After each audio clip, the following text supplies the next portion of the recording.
Hi friends, இன்னைக்கு நம்ம Karnataka special bonda soup எப்படி செய்யலான்னு பார்க்கலாமா? இது ரொம்ப டேஸ்டியாக இருக்கும். இது பிரேக்ஃபாஸ்ட் டின்னர் கூட நீங்கள் எடுத்துக்கலாம்.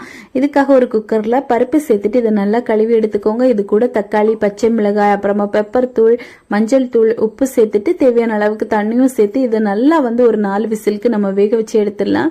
இப்போ இது வந்துட்டு இருக்க டைமில் ஒரு கப் அளவு உளுந்த நல்லா 2 மணி நேரம் நல்லா ஊற போட்டு வச்சிருந்தேன். இதை மிக்ஸி ஜாரில் சேர்த்து நல்லா ஃபைன் பேஸ்ட்டாக அரைச்சி எடுத்துகிட்டு வந்துடலாம். அரைச்ச பேஸ்ட் பார்த்தீங்கன்னா ஒரு பவுலில் சேர்த்துட்டு இது கூடவே பச்சை மிளகாய், அப்புறமா இஞ்சி, கருவேப்பிலை, கொத்தமல்லி இலை, அப்புறமா பெப்பர், இது கூட ஜீரகம், அப்புறமா தேவையான அளவு உப்பு சேர்த்து நல்லா மிக்ஸ் பண்ணி வச்சுட்டு இதை போண்டாக்கெல்லாம் நம்ம பொரிச்சு எடுத்துக்கலாம். இப்போ நம்ம குக்கரை எடுத்து ஓப்பன் பண்ணி பார்த்தோம் அப்படின்னா இது எல்லாம் நல்லா வெந்திருக்கும். அந்த பருப்பை நல்லா மேஷ் பண்ணி விட்டுட்டு கடாயில் கொஞ்சமாக எண்ணெய் சூடு பண்ணிட்டு கடுகு, உளுத்தம் பருப்பு, அப்புறமா சீரகம், வெந்தயம், கொஞ்சமாக வரமிளகா, கருவேப்பிலை சேர்த்து இதையும் சேர்த்துட்டு கொஞ்சமாக